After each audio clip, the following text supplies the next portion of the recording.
wajah-Mu dan berseru bertolong. Saudara tentu senang kalau dilayani. Dan pernah gak saudara membayangkan betapa indahnya sebuah rumah apabila orang-orangnya semuanya memiliki hati hamba? Betapa indahnya sebuah komunitas apabila anggotanya semuanya suka melayani.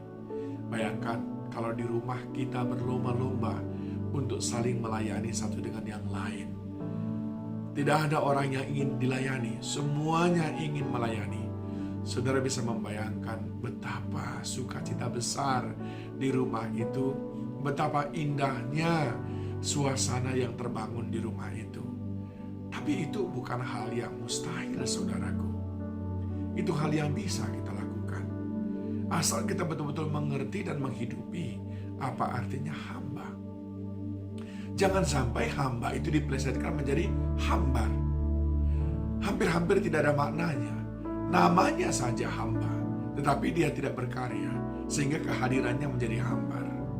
Atau hambatan. Membuat orang lain menjadi tidak bisa mengenal Tuhan karena dia menjadi batu sandungan, memakai predikat hamba Tuhan, tapi dia pula orangnya yang menipu orang lain. Dia pula orangnya yang tidak jujur kepada orang lain. Itu bukan hamba, hambatan dan hambar. Nah, saudara dikasih Tuhan, saya sangat diberkati dengan kehidupan seorang gadis yang sangat sederhana, yang saya membacanya berulang kali dan kagum-kagum. Hati hamba melayani dan pasti diberkati. Hati hamba yang melayani pasti diberkati. Itulah yang saya pelajari dari kehidupan Ribka. Ketika Eliezer disuruh oleh Abraham mencari istri untuk Ishak, maka di dalam Kejadian 24 ayat yang ke-16 dikatakan, anak gadis itu sangat cantik parasnya, seorang perawan, belum pernah bersetubuh dengan laki-laki. Ia turun ke mata air itu dan mengisi buyungnya, lalu kembali naik. Dan sesudah itu dia bertemu dengan Eliezer. Di sanalah mulai sebuah percakapan yang luar biasa. Eliezer berkata kepadanya di dalam ayat yang ke-17, tolong beri aku air minum sedikit dari buyungmu itu.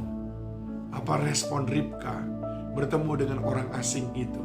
Ribka berkata ayat 18, minumlah Tuan. Maka segeralah diturunkannya buyungnya ke tangannya serta diberinya dia minum. Jelas sekali saudaraku yang dikasihi Tuhan, bahwa hati hamba itu terlihat nyata. Dia ini anak gadis, saudaraku, cantik lagi parasnya. Yang biasanya itu anak gadis yang udah cantik parasnya, inginnya di rumah, lalu dia berkata, ambil air itu bukan pekerjaan seorang anak gadis, dan lain sebagainya. Akan banyak alasan yang dibuat. Tetapi tidak dengan Ribka. Hati hamba akan selalu terlihat nyata. Biar dia gadis sekalipun, dia pergi melayani, membantu orang tuanya. Dan ketika ketemu dengan Eliezer, dia tidak pandang rupa. Dia tidak bertanya, wani piro, mau bayar berapa? Kalau tidak akan kuberikan. Tidak, langsung dia berkata, baik Tuan. Dia berkata ayat 18, minumlah Tuan. Saudaraku yang dikasihi Tuhan, dia tidak perlu bertanya-tanya dengan ribet dan lain sebagainya. Banyak alasan. Dia tidak perlu bertanya nanti aku dapat upah apa. Tidak, langsung dia kerjakan.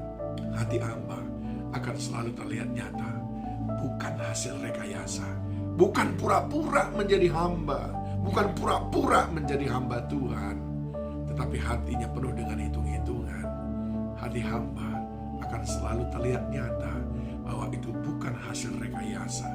Yang kedua, saudaraku, yang membuat saya terkagum-kagum, ayat yang ke-19 dikatakan begini, setelah ia selesai memberi hamba itu minum, berkatalah ia, baiklah untuk unta-untamu juga kutiba air sampai semuanya puas minum. Wow, Eliezer tidak meminta, tetapi Ribka yang menawarkan dan berkata, aku mau supaya unta-untamu pun kuberi minum sampai puas. Wow, Ada banyak orang disuruh aja belum tentu melakukan. Ini tetapi bahkan dia tidak disuruh, dia tawarkan.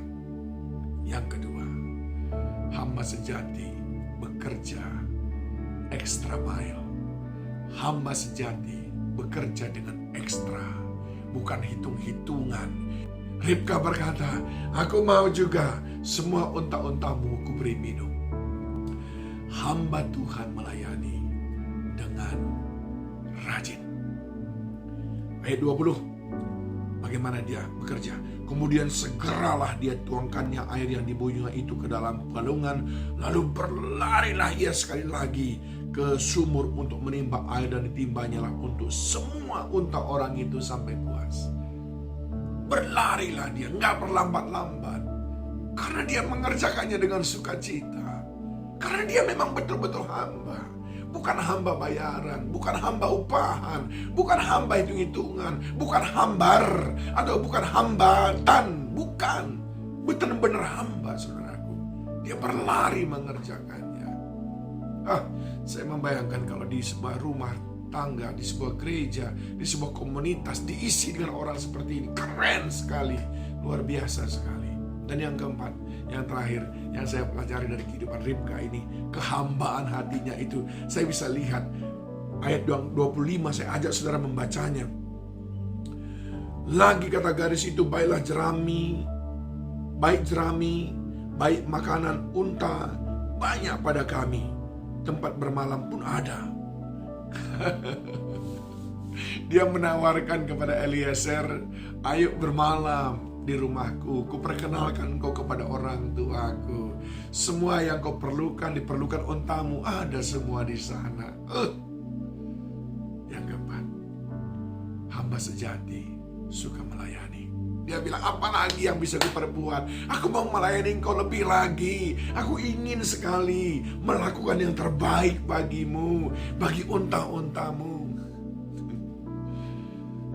Saudara yang dikasihi Tuhan, hati hamba akan selalu terlihat nyata, bukan hasil rekayasa. 2, hamba sejati bekerja dengan ekstra mile dan luar biasa. Yang ketiga, hamba Tuhan melayani dengan rajin. Dan yang keempat, hamba Tuhan suka melayani. Hamba Tuhan pasti melayani. Adakah itu pada saudara? Rindukah saudara memiliki komunitas seperti Ribka? Saya rindu, saudaraku. Saya ingin sekali berada di tengah-tengah komunitas seperti itu. Dan saya mau menyediakan diri saya menjadi salah satu dari Ribka itu, bersama-sama dengan saudara semuanya. Ayo kita belajar lagi untuk menjadi hamba Tuhan. Menjadi hamba bagi sesama, termasuk di tengah keluarga kita. Tuhan Yesus menolong kita. Kaulah